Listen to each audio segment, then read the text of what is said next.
Selamat datang di channel Ye Chen Ping Mania. Terima kasih pada Tuan Rahim Awang dan Tuan Mohriduan yang sudah berlangganan di channel Ye Chen Ping Mania. Semoga dilancarkan rezekinya dan diberikan umur panjang yang penuh keberkahan. Terima kasih kepada semuanya yang sudah like dan subscribe. Semoga selalu diberikan kesehatan dan kesuksesan. Naga tak terkalahkan bab 7418 sampai bab 7419. Sebagian besar pemuja di kuil Qixia langsung menuju Aula Daxiong dan Aula Pilu, tempat mereka mempersembahkan dupa dan berdoa sebelum mengunjungi aula lainnya. Xiao Churan masuk bersama San Mengmeng, tidak yakin kemana harus pergi, tetapi San Mengmeng tampaknya punya rencana, menuju ke jalan samping di aula utama dan berkata secara misterius, "Nona Xiao, karena kita di sini untuk mencari peluang, kita jelas tidak bisa mengikuti orang banyak. Peluang hanya untuk sedikit orang." Xiao Churan tersenyum dan menganggukkan kepalanya. "Baiklah, sepertinya kau mengenal setiap dewa dalam buku, jadi kau lebih berpengalaman daripada aku. Tunjukkan jalannya." San Mengmeng mengangguk penuh semangat, berpegangan tangan dengan Xiao Churan dan melangkah lebih jauh ke dalam kuil. Setelah melewati beberapa tikungan, mereka sampai di pintu masuk Aula Wuliang, di mana sebuah tanda yang menunjukkan aula itu ditutup telah disingkirkan oleh seorang biksu. San Mengmeng menunjuk ke aula itu dan berkata kepada Xiao Churan, "Nona Xiao, mari kita coba peruntungan kita di sini dulu." Xiao Churan bertanya dengan bingung, "Mengmeng, dengan begitu banyak aula di kuil Qixia, kita tidak bisa mencoba semuanya satu persatu, bukan?" San Mengmeng menyeringai, "Mari kita coba. Bagaimana kalau kita beruntung dan langsung menang?" Xiao Churan, yang tak berdaya, setuju, "Baiklah, terserah padamu, tapi kita harus kembali paling lambat pukul 8.30. Pekerjaan dimulai pukul 9. Mengerti?" San Mengmeng mengepalkan tangannya dengan percaya diri. "Jangan khawatir, Nona Xiao, kita masih punya banyak waktu." Mereka mendekati Aula Wuliang dengan hati-hati. Xiao Churan yang gugup berkata di pintu masuk, "Aula lain memiliki biksu di pintu, tetapi tidak ada seorang pun di sini.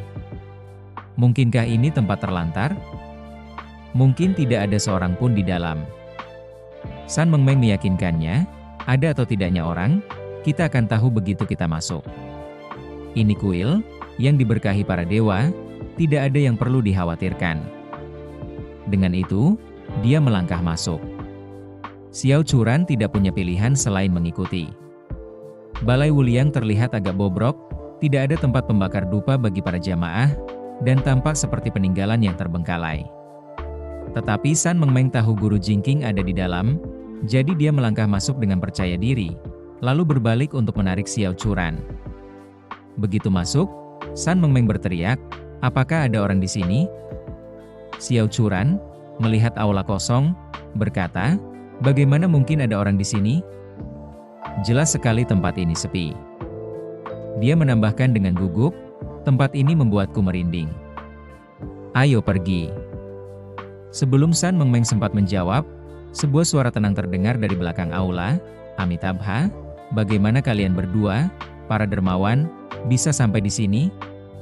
Xiao Churan melompat, lalu melihat seorang biksu setengah baya yang tampak relatif muda muncul dari belakang. Dia telah melakukan penelitian sebelum datang dan telah melihat laporan serta foto Guru Jingking yang sedang melakukan ritual, jadi dia langsung mengenalinya. San Mengmeng berseru dengan gembira, "Benar-benar Master Jingking." "Halo, Master Jingking. Kami di sini untuk meminta restu Anda untuk jimat pelindung." Jingking mengangguk sedikit, berkata dengan tenang, "Amitabha, kalian berdua memiliki takdir yang sama dengan biksu ini. Karena kalian mencari jimat pelindung, bolehkah aku bertanya untuk siapa kalian ingin memintanya?" San Mengmeng berkata, "Aku menginginkannya untuk orang tuaku." Xiao Churan menunggu dia selesai berbicara sebelum berkata, "Untuk orang tuaku dan suamiku." Jingking mengangguk sedikit dan bertanya, "Siapa dermawan yang ingin diberkati terlebih dahulu?" "Untuk jimat, saya perlu nama dan detail kelahiran orang-orang yang akan diberkati." San Mengmeng segera berkata, "Nona Xiao, pergilah dulu." Xiao Churan melambaikan tangannya dengan cepat, "Tidak, tidak, kamu duluan saja, itu idemu." "Tidak masalah." San Mengmeng tersenyum dan melambaikan tangannya. Saya akan menunggu di luar, Nona Xiao, silakan saja. Tanpa menunggu jawaban, dia berbalik dan pergi. Xiao Churan merasa gelisah, sendirian dengan seorang biksu, yang agak asing. Terima kasih masih menyimak channel Ye Chen Ping Mania. Namun, penampilan Jingking yang baik dan lembut membuatnya merasa tenang, jadi dia mengatur napas dan pola pikirnya, sambil berkata, "Guru, saya tahu tanggal lahir orang tua dan suami saya, tetapi tidak tahu waktu kelahiran mereka yang sebenarnya, jadi saya tidak tahu cara menghitung bagian kelahiran mereka secara lengkap." "Tidak masalah," Guru Jingking tersenyum. "Dermawan, Anda dapat memberikan nama dan perkiraan tanggal lahir mereka, dan saya dapat membantu." Xiao Churan mengangguk dan bertanya, "Dengan siapa aku harus memulai?" Jingking menjawab, "Mulailah dengan orang tuamu, lalu suamimu." "Baiklah." Xiao Churan memberi Jingking nama orang tuanya dan tanggal lahirnya. Jingking menghitung sejenak, lalu tersenyum. Bagian kelahiran mereka menunjukkan beberapa tantangan, tetapi secara keseluruhan, mereka ditakdirkan untuk kekayaan besar dan umur panjang. "Benarkah?" Xiao Churan sangat gembira. Kekayaan dan umur panjang, bukankah itu yang dicari semua orang? Jika Tuan Jingking benar, dia tidak perlu khawatir tentang orang tuanya. Jingking tidak mengada-ada, meskipun Xiao Changkun dan Em Alan menghadapi kesulitan di awal kehidupan mereka. Sejak Ye Chen terbebas dari takdir yang menjebaknya, kehidupan mereka berubah drastis. Kekayaan besar tak terelakkan. Dan dengan kemampuan Ye Chen yang luas serta ramuan pemanjang hidup, ia dapat memastikan orang tua Xiao Churan berumur panjang. Xiao Churan segera menambahkan, "Tuan, tolong lihat juga suamiku." Jingking menghela napas pelan, tersenyum, dan berkata, "Dermawan, tolong beritahu aku nama dan tanggal lahir suamimu." Xiao Churan segera memberikan rincian Ye Chen. Jingking memejamkan matanya, jari-jarinya bergerak penuh perhitungan, alisnya berangsur-angsur berkerut. Melihat ini, jantung Xiao Churan berdebar kencang, dan dia bertanya dengan cemas, "Tuan, apakah ada yang salah dengan bagian kelahiran suamiku?" Jingking membuka matanya, menatap Xiao Churan, dan alih-alih menjawab, dia malah bertanya, "Dermawan, apakah ada sesuatu tentang suamimu yang menurutmu tidak bisa dipahami atau yang selalu kamu pertanyakan?" Xiao Churan terkejut dan bertanya, "Guru, apa maksudmu dengan itu?" Jingking berkata dengan sungguh-sungguh, "Seperti yang kau dengar. Selama ini, selama kau bersama suamimu, apakah kau menyadari ada sesuatu tentangnya yang tidak bisa kau pahami atau yang selalu kau ragukan?" Xiao Churan ragu-ragu. Ada terlalu banyak hal tentang Ye Chen yang membuatnya bingung.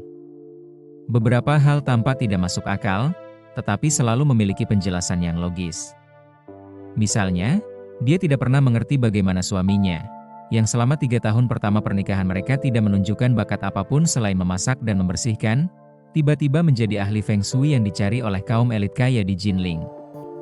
Dia bertanya kepadanya mengenai hal itu, dan dia mengaku bahwa dia belajar secara otodidak, punya bakat persuasi, dan berhasil memperoleh kepercayaan orang kaya. Hal lain yang membuatnya bingung sejak awal adalah bahwa Ye Chen, yang selama 3 tahun itu lemah lembut dan tak pernah membantah, tampak lemah dan tak berdaya, namun tiba-tiba menunjukkan keterampilan bertarung yang luar biasa. Ketika dua pembunuh mencoba membunuh Dong Ruolin, dia menyaksikan suaminya menaklukkan mereka, tetapi dia mengaku belajar dari acara TV berjudul Wulin Feng, bahkan menamai program itu dengan meyakinkan. Xiao Churan tidak pernah menonton pertunjukan seperti itu tetapi pernah mendengar tentang program seni bela diri awal ini. Namun, dapatkah seseorang benar-benar menjadi master hanya dengan menonton TV? Dia tidak bisa mengetahuinya dan tidak berani berspekulasi apakah Ye Chen menipunya.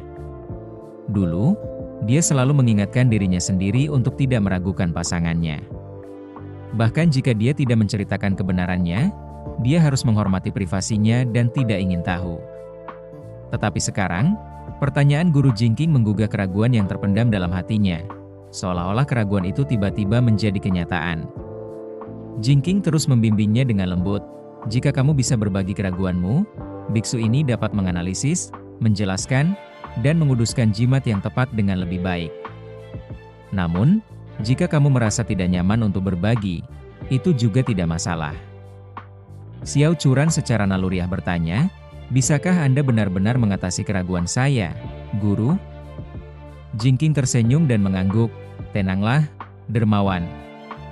Apapun keraguanmu hari ini, biksu ini dapat membantumu menjelaskannya. Mungkin tidak melalui kata-kataku, tetapi aku pasti dapat membantumu melihat menembus kabut menuju cahaya bulan yang terang." Bersambung.